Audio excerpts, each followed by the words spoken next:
Innal hamdalillah nahmaduhu wa nasta'inuhu wa nastaghfiruh wa na'udzu billahi min shururi anfusina wa sayyiati a'malina.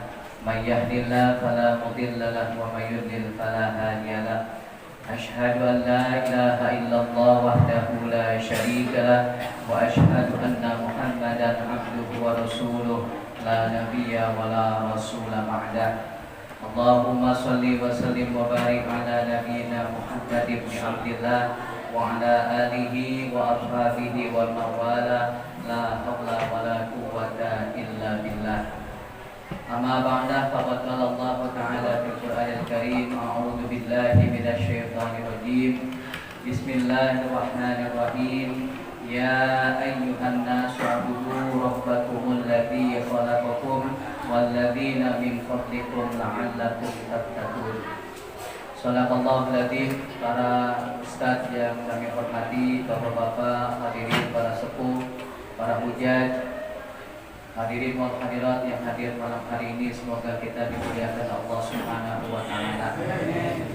Alhamdulillah, puji syukur kehadirat Allah Subhanahu wa taala atas segala limpahan nikmatnya. Pada malam hari ini kita masih bisa sama-sama mengisi malam di bulan Ramadan ini dengan qiyamul lail. Semoga apa yang kita laksanakan senantiasa diterima di sisi Allah Subhanahu wa taala. Salawat kaliring salam semoga tercurah limpah kepada Nabi Muhammad sallallahu alaihi wasallam, juga kepada para keluarga, sahabat dan umatnya hingga akhir zaman. Bapak-bapak sekalian, alhamdulillah kita sudah melaksanakan 2 hari puasa dan ini tarawih malam yang ketiga. Ya. Alhamdulillah tahun ini di bulan ini puasanya cuma 9 hari. Ya. Sisanya bulan depan. Alhamdulillah tahun ini bulan ini puasanya cuma 9 hari. Ya, tersisanya bulan April. Ya. Ibadah Ramadan ini adalah ibadah yang Allah wajibkan buat orang-orang yang beriman.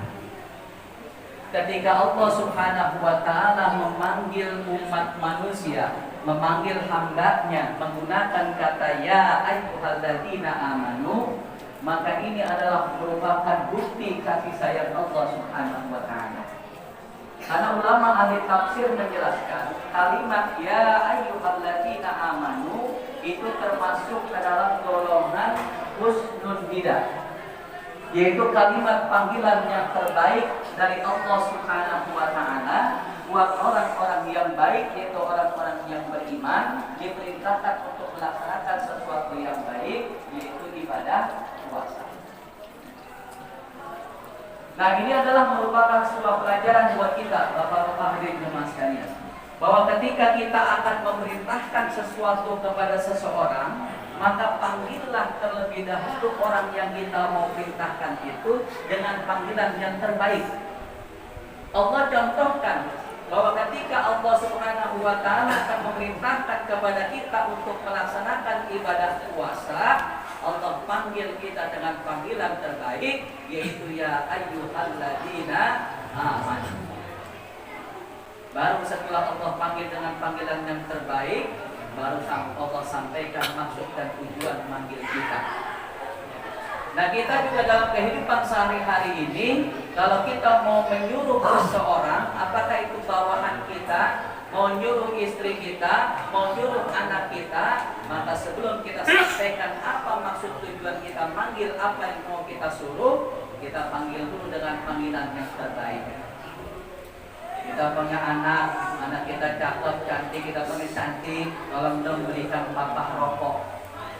Ya, kita punya bini, Pak, ya Allah montok, kita panggil montok, bikinin papa kopi dong. Ya Allah, bini kita Pak dipanggil montok, kita minta bikinin kopi, bukan cuma kopi, Pak, yang dikasih susunya Pak bonus. Ya Allah, dikasih kopi juga, dikasih susu juga.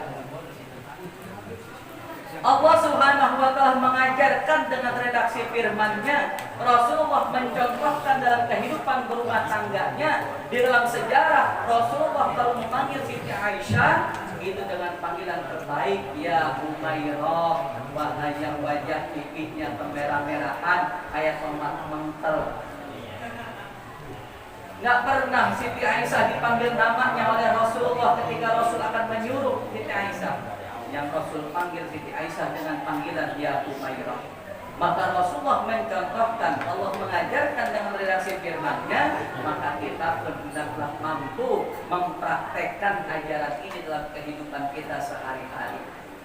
Panggil dengan panggilan terlembut, panggil dengan panggilan kasih sayang, maka insya Allah ketika orang itu kita panggil dengan panggilan yang lembut dan kasih sayang, ketika kita perintahkan maka dia pun akan menjalankan perintah kita dengan ikhlas lapang dada.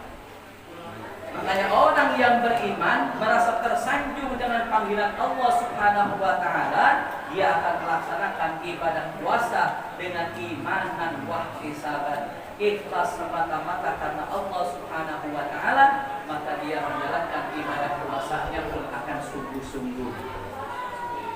Nah makanya Pak, yang di atas dengerin, nanti minta tanda tangan dari tanda tangan nih. Ya dengerin ya. Nah, iman yang ada pada diri kita ini haruslah senantiasa mampu merespon segala macam perintah-perintah Allah Subhanahu wa Ta'ala. Makanya iman yang ada ini harus kita terus tumbuh kembangkan dalam diri kita. Seluruh kebaikan, seluruh amal soleh yang kita laksanakan dengan landasan iman kepada Allah Subhanahu wa Ta'ala, maka seluruh kebaikan dan amal soleh itu akan mendatangkan, menghasilkan ganjaran pahala yang lebih baik dari Allah Subhanahu wa Ta'ala. Kalau ibadah itu, kalau kebaikan itu, kalau amal soleh itu kita laksanakan dengan landasan iman. Tapi kalau kita melakukan kebaikan bukan landasannya iman, tapi karena kita ingin mendapatkan pujian atau karena ingin mendapatkan jabatan dan dukungan, maka akan sia-sia di hadapan Allah Subhanahu wa Ta'ala. Allah tegaskan di dalam Al-Quran pada surah yang ke-16. Surat ke-16 itu surat sebelum surat ke-17. 17-nya Al-Isra, ke-15-nya Al-Hijr, ke-16-nya apa Pak? Lihat tadi surah Anda ya. 14 Ibrahim, 15 Al-Hijr, 16, 17 Al-Isra, 18 Al-Kahfi, 19 Maryam, 20 Toha. Nah 16-nya kita lihat. Dalam Al-Quran surah yang ke-16 di ayat yang ke-97 Allah Subhanahu wa Ta'ala berfirman, A'udzubillahi minasyaitonirrajim, man 'amila shalihan min dzakarin aw untha wa huwa mu'minun falanuhyiyannahu hayatan thayyibah wa lanajziyannahum ajrahum bi ahsani ma kanu ya'malun. Kata Allah, orang-orang yang beriman, baik laki-laki maupun perempuan, dia melakukan amal soleh landasannya iman kepada Allah, maka akan Allah berikan dua ganjaran. Yang pertama, wa falanuhyiyannahu hayatan thayyibah. Akan Allah berikan kehidupan dunianya itu adalah kehidupan yang baik. Bahwa buat orang yang beriman, apapun yang terjadi dalam kehidupannya, dia akan menyadari bahwa itu adalah merupakan yang terbaik dari Allah Subhanahu wa Ta'ala. Kalau dia mendapatkan nikmat, maka dia sadar itu adalah merupakan pujian buat dirinya sejauh mana dia mampu bersyukur. Kalau mendapatkan musibah, itu pun adalah merupakan pujian buat dirinya sejauh mana dia mampu bersabar. Maka kehidupan orang yang beriman senantiasa Allah liputi dengan kebaikan di hadapan Allah. Tidak hanya sampai di situ, ganjaran yang kedua akan Allah berikan nanti di akhirat, walanajziyannahum ajrahum bi ahsani ma kanu ya'malun. Akan Allah berikan ganjaran pahala yang lebih baik dari apa yang sudah mereka kerjakan ketika mereka hidup di dunia ini. Maka mari kita beramal dengan landasan iman, kita melakukan semuanya itu semata-mata karena Allah Subhanahu wa Ta'ala.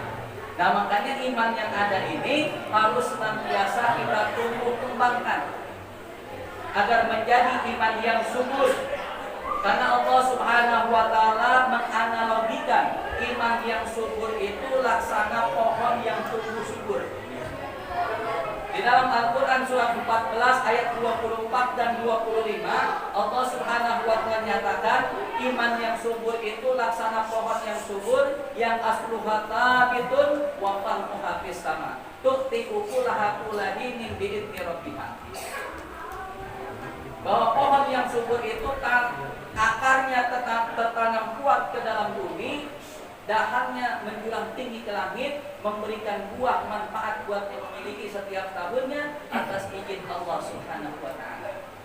Nah, iman yang kuat itu adalah iman yang hablum minallahnya bagus, hablum minannasnya juga bagus.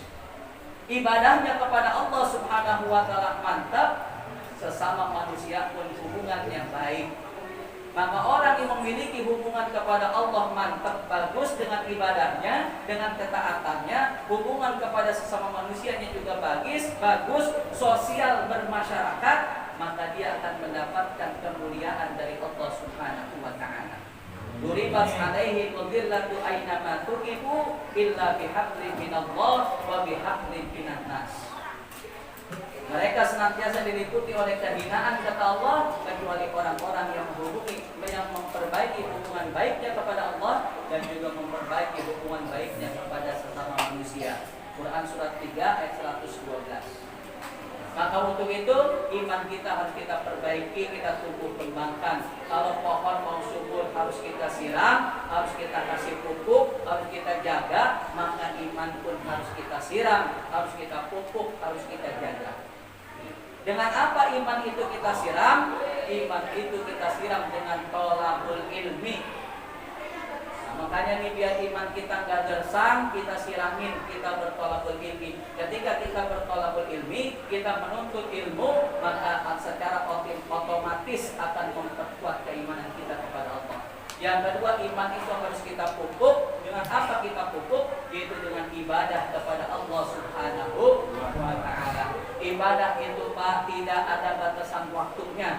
Semuanya dari mulai kita lahir balik sampai dengan nanti hayat menjemput kita, maka kita punya kewajiban untuk ibadah. Apa itu ibadah? Seluruh aktivitas kita, seluruh ucapan kita, seluruhnya yang kita niatkan karena mengharapkan keridhaan dan kecintaan Allah, maka itu termasuk ibadah. Ulus min jami'in min aqwalin wa af'alin ma yardallahu wa yuhibbu. Bahwa ibadah itu adalah apa-apa yang kita ucapkan, apa-apa yang kita kerjakan, semuanya itu semata-mata untuk mengharapkan keridhaan dan kecintaan Allah, maka itu akan bernilai ibadah.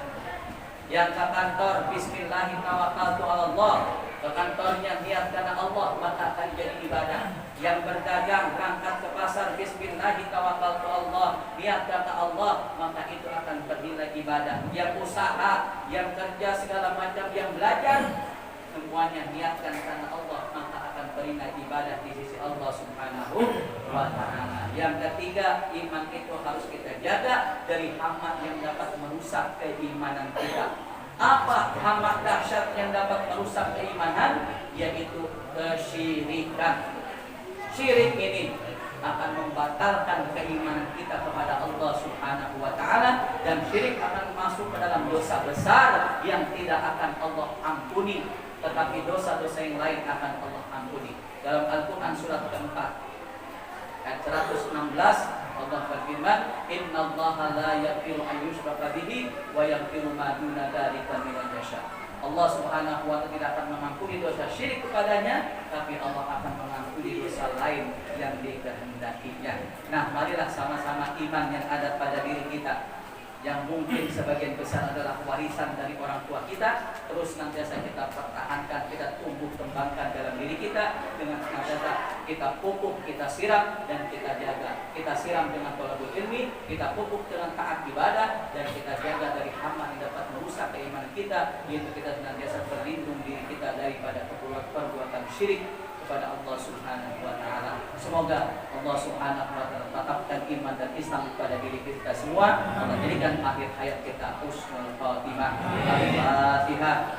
A'udzubillahi minasyaitonir rajim. Bismillahirrahmanirrahim. Alhamdulillahirabbil alamin. Arrahmanir rahim. Maliki yaumiddin. Iyyaka na'budu wa iyyaka nasta'in. Ihdinas siratal mustaqim. Siratal ladzina an'amta 'alaihim ghairil maghdubi 'alaihim waladdallin. Terima kasih. Akhirul kalam. Wassalamualaikum warahmatullahi wabarakatuh. Waalaikumsalam warahmatullahi wabarakatuh.